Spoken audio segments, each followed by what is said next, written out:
बिस्मिल्लाहिर्रहमानिर्रहीम। अस्सलाम वालेकुम व्यूवर्स, मैं हूं आपका दोस्त असद ख़ान। दोस्तों, आज की इस वीडियो में हम पाक आर्मी इनिशियल मेडिकल टेस्ट के हवाले से डिस्कशन करेंगे। तो ये वीडियो बहुत ही इम्पोर्टेंट है क्योंकि ये एक इम्पोर्टेंट पार्ट है पाक आर्मी के इनिशियल टेस्ट में। जैसे कि रिसेंट वीडियोस में मैंने आपको बताया था पाक आर्मी इनिशियल रिटन टेस्ट के हवाले से, और फिर उसके बाद मैंने फ़िज़िकल टेस्ट के हवाले से बताया था, और फिर आज इस वीडियो में हम इनिशियल जो मेडिकल टेस्ट है उस हवाले से बताएंगे। क्योंकि काफ़ी सारे कैंडिडेट्स होते हैं जो ऐसी मिस्टेक्स कर जाते हैं इनिशियल मेडिकल टेस्ट में, जिसके बाद वो नॉन रिकमेंड होते हैं। तो वो मैं आपको इस वीडियो में बताऊँगा कि आप लोगों ने कैसे जो है ये टेस्ट देना है। तो यहाँ पे स्क्रीन पे आप देख सकते हैं मेडिकल टेस्ट रिक्वायरमेंट्स जो हैं वो डिस्कस करेंगे। इसी तरह जो मेडिकल इश्यूज़ आ जाती हैं माइनर एंड मेजर, वो आपसे डिस्कस करेंगे। फिर उसके बाद मेडिकल टेस्ट प्रिपरेशंस आपसे शेयर करेंगे। इसी तरह physical requirements for medical test, तो ये सब आपसे शेयर करेंगे। तो चलिए स्टार्ट करते हैं अल्लाह का नाम लेके। सबसे पहले physical requirements for medical test. हम सबसे पहले फ़िज़िकल रिक्वायरमेंट्स को आपसे शेयर करेंगे, डिस्कस करेंगे। इसमें ये 6 चीज़ें आती हैं: height, weight, chest, eye sight, general surgical exam and general physical exam. तो चलिए स्टार्ट करते हैं। सबसे पहले हम हाइट को डिस्कस कर लेते हैं। Minimum height required for initial medical test is 5 feet and 4 inches. कम से कम आपकी जो हाइट रिक्वायर्ड है मेडिकल टेस्ट के लिए वो 5 फुट और 4 इंचज़ आपकी हाइट होनी चाहिए। इससे ज़्यादा जितनी मर्ज़ी हो, 5 फुट 5 इंच हो, 6, 7, 8, 9, 10 इंच हो, जितनी भी हो, लेकिन कम से कम 5 फुट 4 इंचज़ होनी चाहिए, जो कि 162.56 सेंटीमीटर्स में बनती है। यानी कि 162.5 सेंटीमीटर आपकी हाइट होनी चाहिए। इसी तरह फिर बॉडी वेट के लिए हमेशा BMI का यूज़ होता है। So body weight must be according to body mass index BMI। So let's move next.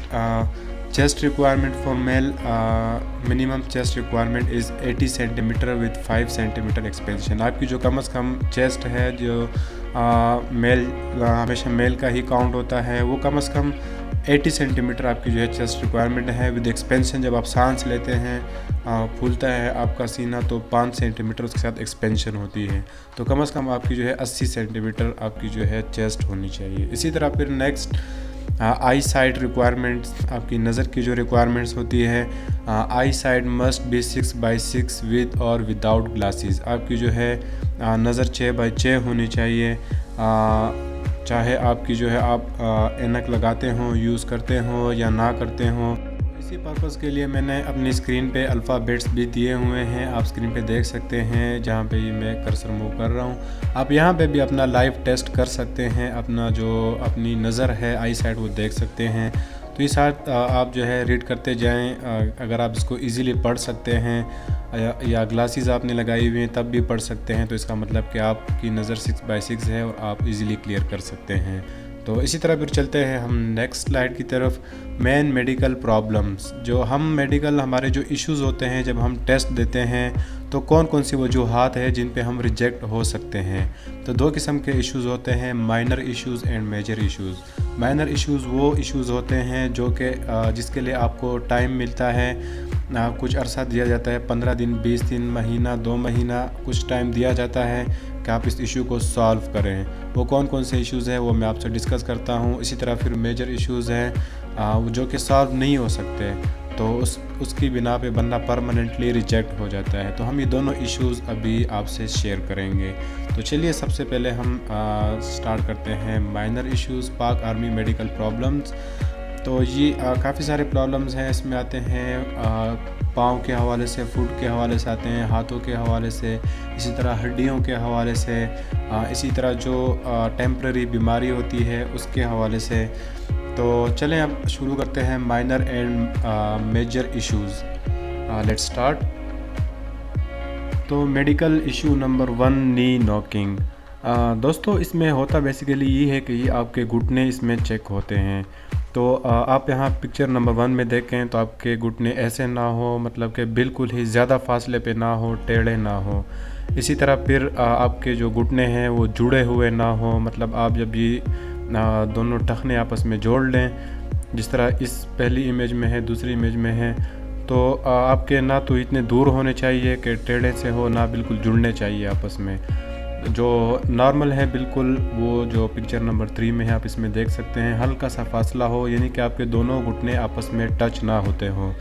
तो आपने इस एंगल में खड़ा होना है कि आपके दोनों टखने आपस में जुड़े हों। जहाँ पे मैं कर्सर मूव कर रहा हूँ, ये दोनों टखने आपस में जोड़ लें, सीधा खड़े हों, और आपके जो ये दोनों घुटने हैं उसके दरमियान में आपका हाथ इजीली गुजर सकता हो, यानी कि दोनों आपस में टच ना होते हों, स्ट्रेट हों। तो आपका ये टेस्ट जो है ये वाला फिर क्लियर हो जाएगा। तो इसी तरह फिर जो नेक्स्ट इशू है हमारे पास, इशू नंबर 2, वो है डेविएटेड नेज़ल सेप्टम, DNS इसको कहते हैं। ये बेसिकली नाक का मसला होता है। नाक की जो अंदर कच्ची हड्डियां होती हैं, अक्सर लोगों का वो जो है वो जुड़ी होती हैं, या फिर जो है इसमें कोई इशू होता है, फूली होती हैं या बंद होती है, तो वो इशू होता है। तो ये भी एक माइनर इशू है जो नॉर्मल है, ये आप इसमें देख सकते हैं स्क्रीन पे, ये नॉर्मल है। इसी तरह मॉडरेट ये जो है फूले हुए हैं, इस तरह सेवर में ज़्यादा फूले हुए हैं, इसी तरह ऑब्स्ट्रक्टिव में ये बंद हैं। तो आपके जो है ये नॉर्मल होने चाहिए। तो ये माइनर इशू है, इसके लिए आपको कुछ टाइम मिलता है, तो आप उसमें सर्जरी करवाएं या मेडिसिन यूज़ करें, उस टाइम के अंदर अंदर आप इसको ठीक कर दें तो आप क्लियर हो जाते हैं। अगर नहीं हो पाता तो फिर इसका मतलब कि आप रिजेक्टेड हैं।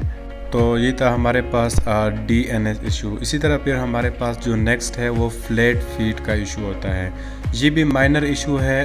फ्लैट फीट बेसिकली होता क्या है, इस इमेज में आप देख सकते हैं, ये जो आपका जो पाँव है वो बिल्कुल स्ट्रेट होता है। जहाँ पे ये मैं कर्सर मूव कर रहा हूँ, यहाँ से बिल्कुल स्ट्रेट होता है, यानी कि पूरा पाँव आपका ज़मीन पे टच हो रहा होता है। तो इसको कहते हैं फ्लैट फीट। तो यानी कि आपका जो पूरा पाँव है ये ज़मीन पे टच नहीं होना चाहिए। ये जगह जो यहाँ पे मैं कर्सर मूव कर रहा हूँ थोड़ी सी ऊपर होनी चाहिए, जो कि नॉर्मल इंसानों की थोड़ी सी ऊपर होती है। तो ये वाली जगह हल्की सी ऊपर होनी चाहिए, बिल्कुल ही स्ट्रेट ना हो। तो अगर आपका फ्लैट फीट का इशू है तो आपको कुछ अरसे का टाइम मिलता है, आपने उसको सॉल्व करना होता है। आपने कैसे सॉल्व करना होता है, आप साइकिल चलाएं, या अपने जो शूज़ हैं उसमें कुछ रख दें, कुछ ऐसी चीज़ रख दें जिससे आपकी जगह पे थोड़ा सा ज़ोर आए और ये ऊपर हो जाए। तो आगे मज़ीद भी इस वीडियो में मैंने आपको बताना है, इमेज के साथ बताऊंगा कि आपने इसको सॉल्व कैसे करना है। इसी तरह फिर नेक्स्ट हमारे पास एल्बो बेंट का ऑप्शन आता है, यानी कि आपकी जो एल्बो है, आपकी जो कोनी है, उसका इशू होता है। बाद लोगों की जो है वो बहुत ज़्यादा टेढ़ी होती है, या बचपन में कहीं हड्डी टूट जाए तो फिर मतलब कि ठीक से जुड़ी नहीं होती, तो ये इशू होता है। या फिर आप बेंड करें तो बहुत ज़्यादा ही बेंड हो जाती है, तो ये भी जो है एल्बो बेंड का मेडिकल इशू है। ये इशू भी आपका नहीं होना चाहिए। इसी तरह फिर नेक्स्ट अगर हम चलें तो वेट इशू होता है, वज़न का इशू होता है। फ़र्ज़ करें आपकी एज है 22, 23, 24, तो आपकी एज के लिहाज से आपका बॉडी वेट भी होना चाहिए। यानी कि लेट सपोज़ हम फ़र्ज़ करते हैं आपकी एज 24 इयर्स है, और जो नॉर्मल वेट आपका बनता है 24 इयर्स में 60 to 62 kg आपका वज़न बनता है। तो अगर आपका फ़र्ज़ करें वज़न बहुत कम है, 50 kg है, 48 kg है, तो इसका मतलब है कि आप लेस वेट हैं। तो आपने करना ये होता है कि आपको कुछ टाइम मिलता है, आपने अपना वेट गेन करना होता है। तो आपको एक प्रॉपर डाइट शुरू करनी पड़ती है। इस तरह फिर अगर आपका वेट बहुत ज़्यादा है, 80-90 किलो है 24 इयर्स की एज में, तो आपको लॉस करना होता है, वेट को कम करना होता है, एक्सरसाइजेज़ वगैरह करके, किसी तरह भी करके आपने वेट कम करना होता है। तो खैर मज़ीद मैं आपको वीडियो में नेक्स्ट बताता जाऊँगा। फ़िलहाल हम इश्यूज़ डिस्कस कर रहे हैं। इसी तरह फिर है सेल्फ़ हार्म, ये भी मेडिकल इशू है, इसके बिना पे भी आप रिजेक्ट हो सकते हैं। अक्सर लोग जो है अपनी बाजू पे जो है इस तरह की, जिस तरह आप तस्वीर में देख रहे हैं, निशान लगा देते हैं या कुछ लिख देते हैं। तो बाद में अगर वो निशान आपकी बॉडी से ना जाए तो ये आपके लिए एक बहुत ही इशू बन जाता है। तो आपने ऐसा कोई भी नहीं करना, सेल्फ़ हार्म कोई भी गलती नहीं करनी जिसके ज़रिए आपको बाद में मेडिकल इशू फेस करना पड़े, आपको ये प्रॉब्लम फेस करनी पड़े। तो क्योंकि अक्सर काफ़ी गहरे इस तरह ज़ख़म लग जाते हैं तो वो निशान जाते नहीं है बॉडी से, तो फिर आपके मेडिकल के दौरान वो चेक होते हैं, तो जो कि एक अच्छी चीज़ नहीं है। तो ये जो है आपका मेडिकल इशू है, आपने इस चीज़ को अवॉइड करना है। इसी तरह फिर नेक्स्ट स्क्विंट का इशू आता है। स्क्विंट बेसिकली ये होता है कि आपके जो आंखों के लेंसेज हैं वो सीधे नहीं होते हैं। मतलब नॉर्मल इंसानों के आप देखें तो दोनों लेंसेज बिल्कुल सीधे होते हैं, एट ए टाइम दोनों मूव कर रहे होते हैं। तो इस इमेज में आप देखें एक लेंस बिल्कुल सीधा है और एक आंख जो है बिल्कुल टेढ़ी सी है। तो इस तरह का ये स्क्विंट इशू है। तो ये जो है ये भी मेडिकल इशू है, ये भी इंसान को रिजेक्ट करवा देती है। तो ये इशू भी नहीं होना चाहिए स्क्विंट। इसी तरह फिर टैटू जो है वो भी रिजेक्टेड है, वो भी आर्मी में आप नहीं यूज़ कर सकते।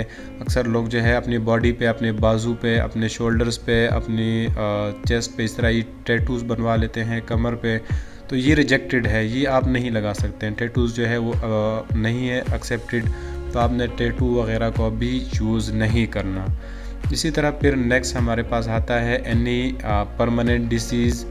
तो परमानेंट डिसीज़ यानी कि कोई भी मुस्तकिल बीमारी हो, आपको बचपन से कोई भी बीमारी हो, तो वो जो है मतलब जैसे कि अभी स्किन की बीमारी है, एलर्जी की बीमारी, स्किन एलर्जी है, ख़ारिश, या इसी तरह कोई भी पाइल्स, या इसी तरह कोई भी जो है ट्रांसजेंडिंग का कोई मसला हो, तो वो अप्लीकेबल, वो एक्सेप्टेबल नहीं है, उसकी बेस पे आप रिजेक्ट हो सकते हैं। तो ये परमानेंट डिजीज़ नहीं होनी चाहिए।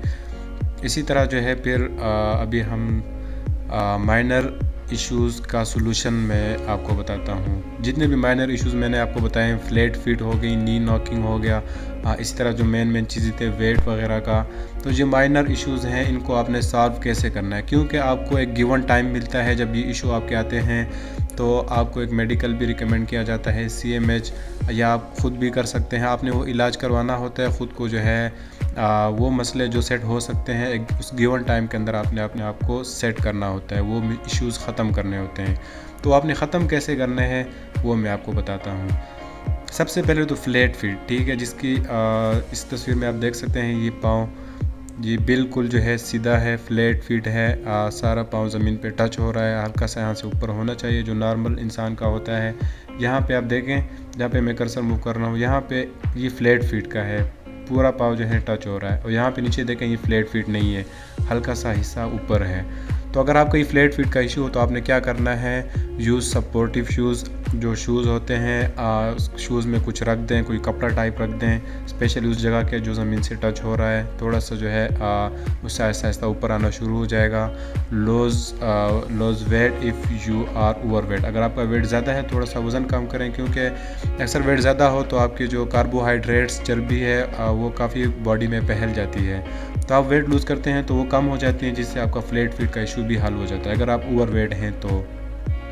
इसी तरह सर्जरी या डॉक्टर आप कॉन्टैक्ट करें डॉक्टर से, वो आपको बेहतर रिकमेंड कर सकता है। इसी तरह फिर सर्जरी अगर करवानी पड़े, ज़्यादा इशू है अगर उसके गिवन टाइम के अंदर हो सकता है, तो यानी कि आप कोशिश किया करेंगे सपोर्टिव शूज़ पहने। अगर वेट ज़्यादा है वेट कम करें, आप साइकिल चलाएं, इसी तरह पाँव के नीचे कुछ रख के ना शूज़ पहन के तो साइकिल चलाएं, बार बार चलाएं, इससे आपकी इस जगह पे ज़ोर आएगा और ये ऑटोमेटिकली ऊपर जाएगी। इसी तरह फिर नेक्स्ट एल्बो डिसजॉइंट, अगर आपको एल्बो डिसजॉइंट का मसला है तो आप क्या करें, गेट मेडिकल ट्रीटमेंट शुरू करते हैं, आपको जो गिवन टाइम मिलता है। और उसके अलावा प्ले हॉकी और यूज स्टिक, आप हॉकी खेलें क्योंकि हॉकी खेलने से आपका जो सारा वज़न है आपके एल्बो पे, आपके बाजू पे पड़ता है। तो आप हॉकी खेलेंगे या स्टिक के थ्रू कोई भी गेम खेलेंगे तो आपकी उस एल्बो पे थोड़ा सा जो है ज़ोर आएगा और आपकी ऑटोमेटिकली जो है ना एल्बो सेट हो जाएगी। Try to keep arm straight, और कोशिश करें कि अपना जो बाजू हैं वो सीधा रखें। जब भी आप बैठें या कहीं पे लेटें तो अपना बाजू सीधा रखें बैठें, तो इससे ये होगा कि आपका ये मसला आहिस्ता आहिस्ता सॉल्व होना शुरू हो जाएगा और गिवन टाइम के अंदर सॉल्व हो जाएगा, तो आप मेडिकल टेस्ट क्लियर कर पाएंगे। इसी तरह फिर नेज़ल स्पेक्ट्रम जो है DNS डेविएटेड नेज़ल स्पेक्ट्रम का इशू है, तो gate treatment from the specialist with in the given time. जो भी स्पेशलिस्ट डॉक्टर हो, अगर जो आम डॉक्टर्स होते हैं उनके पास नहीं, जो इस नाक का स्पेशलिस्ट होता है, आपने उनसे ट्रीटमेंट लेनी है, क्योंकि ये माइनर इशू है, ये सॉल्व हो जाता है, तो आपने उनसे ट्रीटमेंट लेनी है। अक्सर जो है ये आपको मेडिसिन्स रिकमेंड करते हैं, उन दवाइयों से आप फ़ौरन ठीक हो जाते हैं। या उसके अलावा होता ये है कि आपको छोटी मोटी माइनर सी सर्जरी लिख के दे देते हैं, तो उससे जो है ये मसला सॉल्व हो जाता है। तो आप DNS इसको भी जो है सॉल्व कर सकते हैं अगर प्रॉपर ट्रीटमेंट लें। इसी तरह फिर वेट इशू आ जाता है, वेट का मसला होता है वज़न का। तो अगर आप ओवर वेट हैं, वेट आपका ज़्यादा है, तो आप जो है डेली एक्सरसाइज करें। डेली सुबह उठें, वॉक करें, वर्जिश करें, रनिंग करें, और इसी तरह फिर शाम को, इसी तरह फिर जो है जब भी आपको टाइम मिले बस एक्सरसाइज करें। क्योंकि आपके पास कुछ टाइम होता है, वो आपको थोड़ा सा टाइम देते हैं, तो वो टाइम 15-20 दिन भी हो सकता है, महीना भी हो सकता है, 2 महीने भी हो सकते हैं। तो आपने फ़ौरन से उस इशू को कवर करना होता है। तो आप डेली एक्सरसाइज करें, डेली जो है अपनी एक रूटीन बनाएं, बस उसमें जो है एक्सरसाइज, रनिंग, जॉगिंग, वॉक करते रहें, आपका वेट इशू जो है क्लियर हो जाएगा। इसी तरह अगर आप बिलो लेट हैं, आपका वज़न कम है, और यानी कि आपकी रिक्वायरमेंट कम से कम 60 केजी होनी चाहिए, आपका जो रिक्वायरमेंट अभी जो वेट है वो 50 केजी है, तो आप फ़ौरन से हेल्दी डाइट शुरू कर दें, सेहतमंद खाना शुरू कर दें, खाएं पिएं, और इसी तरह अपनी डाइट का ख्याल रखें, तो आप अपना वज़न गेन करें। इसके लिए फिर डाइटिंग डॉक्टर से भी आप मशवरा ले सकते हैं। इसके अलावा वैसे भी आप फ्रूट्स वगैरह का, बनाना, केला, इसी तरह अंडे वगैरह, इनका आप इस्तेमाल करें तो आपका वज़न गेन हो जाता है। इसी तरह in both condition you have to do it immediately in the given time. दोनों कंडीशन में अगर आपका वज़न ज़्यादा है या कम है, आपने इमीडिएटली जो भी आपको टाइम दिया होता है आर्मी की तरफ से, आपने उसमें इसको सॉल्व करना होता है। तो फ़ौरन से जो है ना आप कोशिश शुरू कर दें। अगर आपको पहले से पता है कि मैं ये इनिशियल रिटन टेस्ट पास कर लूँगा, लेकिन मेरा इशू बाद में वेट का आएगा, तो आप अभी से शुरू कर लें, अपना वेट इशू सॉल्व कर लें। इसी तरह फिर जो है ये तमाम डिटेल्स एंड अप हो जाती हैं। आपको हमारी वीडियो अच्छी लगी होगी, अगर आपको अच्छी लगी हो तो इसको लाइक करें, ताकि फ़र्दर जितने भी मैं नेक्स्ट पाकिस्तान नेवी के जो है टेस्ट के हवाले से आपको बताऊंगा, इसी तरह पाकिस्तान एयरफोर्स के हवाले से, इसी तरह बाकी फोर्सेस के फ़िज़िकल रिटन टेस्ट वगैरह के हवाले से, मेडिकल टेस्ट के हवाले से बताऊंगा, ताकि आपको उन सब का पता हो और आप हों और पास कर सकें। So do subscribe the channel and stay updated. Thank you. मिलते हैं फिर इंशाल्लाह अगली वीडियो में।